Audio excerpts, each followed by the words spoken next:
क्या आप जानते हैं कि परोपकार क्या है? अगर जानते हैं तो अच्छी बात है, अगर नहीं जानते तो आइए मैं आपको एक कहानी के माध्यम से बताने का प्रयास करता हूँ। आइए शुरू करते हैं। एक बूढ़ा सम्राट हुआ, उसके 2 बेटे थे। वह बड़ी चिंता में था कि किसको राज्य दिया जाए। दोनों ही योग्य और कुशल थे, इसलिए बड़ी कठिनाई हो रही थी। उसने एक दिन दोनों को बुलाया और कहा कि तुम लोगों ने पिछले 1 वर्ष में जो महानतम कार्य किया हो वह मुझे बताओ। तो बड़े बेटे ने कहा कि गांव का जो सबसे बड़ा धनपति है वह तीर्थ यात्रा पर जा रहा था, तो उसने अपना सारा धन मुझे दे कर गया और बोला कि जब मैं तीर्थ यात्रा से वापस आऊँगा तो मुझे मेरा धन लौटा देना।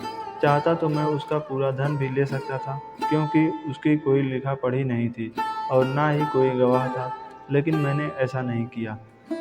अगर मैं ऐसा ना करता तो उसमें से कुछ हीरे मोती निकाल लेता तो भी उसे पता नहीं चलता, लेकिन मैंने ऐसा भी नहीं किया। मैंने जैसी थैली थी वैसी उसे लौटा दी।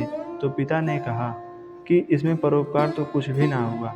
हाँ, मैं मानता हूँ कि तुमने भला किया। मैं पूछता हूँ, अगर तुम रख लिए होते तुम्हें पश्चाताप, ग्लानि, अपराध का भाव पकड़ता या नहीं पकड़ता? तो बेटे ने कहा कि अवश्य पकड़ता पिताजी। तो बाप ने कहा, इसमें परोपकार नहीं है, सिर्फ तुम अपने पश्चाताप, पीड़ा से बचने के लिए ऐसा किए। नहीं तो यह बात कांटे की तरह तुम्हें चुभती। यह काम तुमने तो अच्छा किया, लेकिन परोपकार इसमें नहीं है। इसमें तो तुमने अपना ही उपकार किया है। तो अब बारी दूसरे बेटे की आई। तो दूसरे बेटे ने कहा कि मैं राह के किनारे से गुजर रहा था, एक झील में। शाम के वक्त जब वहाँ कोई नहीं था, एक आदमी डूब रहा था। चाहता तो मैं रास्ते से चला जाता, सुना अनसुना कर देता, लेकिन मैंने छलांग मारी और अपने जीवन को खतरे में डाला और उस आदमी को बचा लिया। तो बाप ने कहा कि तुमने ठीक किया, लेकिन ये बताओ, चले जाते और ना निकालते तो क्या उसकी मृत्यु सदा तुम्हारा पीछा ना करती? तुम अनसुनी कर देते ऊपर से, लेकिन भीतर से तो तुम सुन चुके थे उसकी आवाज़। क्या सदा सदा के लिए उसका प्रेत तुम्हारा पीछा ना करता?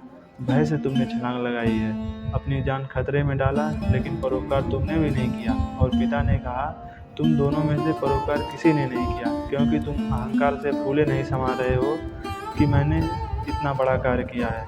जब तुम बोलते हो तो तुम्हारी आंखों में चमक बढ़ जाती है, और जब तुम यह बात कहते हो तो तुम्हारा सीना फूल जाता है। और जिस कार्य से अहंकार निर्मित हो जाता है उसमें परोपकार होता ही नहीं। तुम लोग सोच रहे हो कि तुम दोनों बड़े धार्मिक और परोपकारी हो, तो ऐसा कुछ भी नहीं है। अब मुझे इस राज्य के मालिक के लिए किसी तीसरे को ही ढूंढना पड़ेगा।